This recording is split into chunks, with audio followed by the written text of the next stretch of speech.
everyone, and welcome to yet another video. Today I have my hands on the Lenovo IdeaPad 320-17 IKB. Now my first impressions of taking this out of the box was, holy crap! This thing's huge! I mean, seriously, I knew it was going to be a big laptop, but this is a big laptop. So if you like big laptops, keep watching. It's a surprisingly lightweight device for its size, weighing in just a hair over 6 pounds or 2.8 kilograms. It comes in a beautiful platinum gray finish and has a huge 17.3-inch 1600 by 900 LED display with a matte, non-glossy finish. It rocks a snappy 7th Gen Intel Core i5-7200U dual-core processor, clocked at 2.5 GHz with turbo boost up to 3.1 GHz, 8 GB of DDR4 RAM, and a terabyte hard drive for all those photos, videos, and music you've accumulated over time. The IdeaPad 320 has a fairly thin profile for its size. Lenovo claims a 5-hour battery life thanks to the dual-core CPU. Unfortunately, thanks to a solid bottom section, the battery is not user replaceable. Now, Lenovo claims that the maximum supported memory is 16 GB of RAM. Another page on Lenovo's website suggests that the maximum is 8 GB of RAM. Intel's website suggests that this processor will support 32 GB of RAM. Who's correct? I would love to find out myself, but this requires the bottom section of the computer to be disassembled, and I don't necessarily want to void my warranty. So if anyone out there knows for sure, let us know in the comments. Now for I/O, you get an 802.11 AC wireless adapter with Bluetooth 4.1, a gigabit Ethernet port, an HDMI port, 2 USB 3.0 ports, a combo 3.5mm headphone jack, a USB Type-C port, which is actually not very common for most computers in this price range, and a 4-in-1 card slot.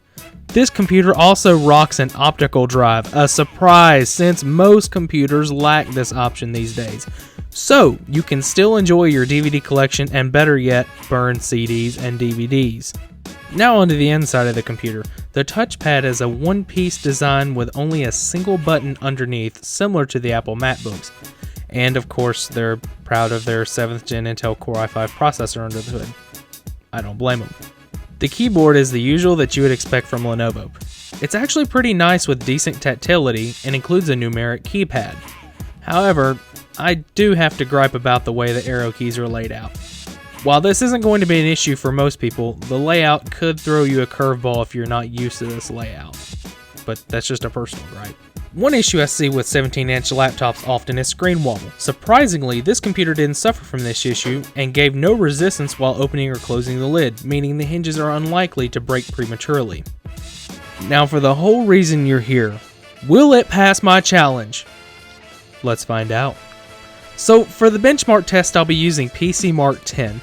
This program will test the computer's abilities in app startup, web browsing, web conferencing, productivity applications such as word processing and spreadsheets, digital content creation such as photo editing, video editing, rendering, and visualization.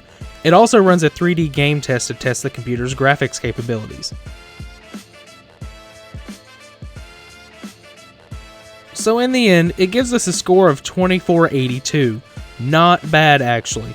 This computer has an average application startup time of 10 to 30 seconds, typical of a hard drive based laptop. What really hurt the score was 3D rendering. Compared to high-end laptops, it was terrible, which is expected with integrated graphics.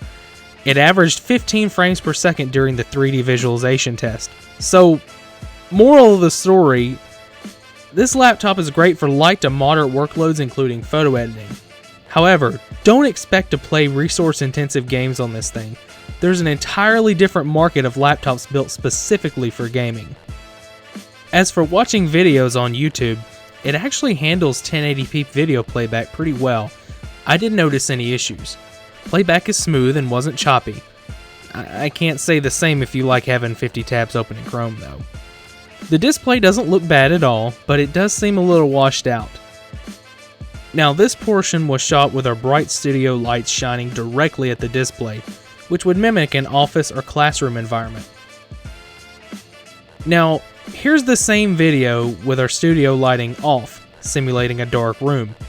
It doesn't look washed out at all anymore actually, and it turned out pretty well.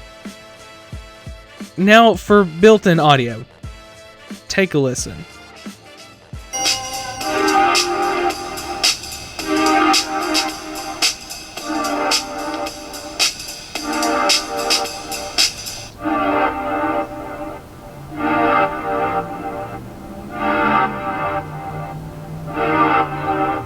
It's okay.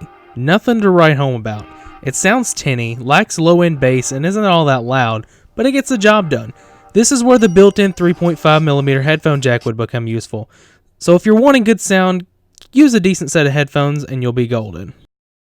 So whether you're a student, photographer, or just someone that likes to immerse themselves in Netflix, this laptop will definitely fit the bill in both the necessary power and budget for light to moderate workloads. Thanks for watching, guys. If you liked the video, then give it a thumbs up. Otherwise, you know what to do. Be sure to share this video with your friends, and if you haven't already, be sure to subscribe for more awesome videos to come.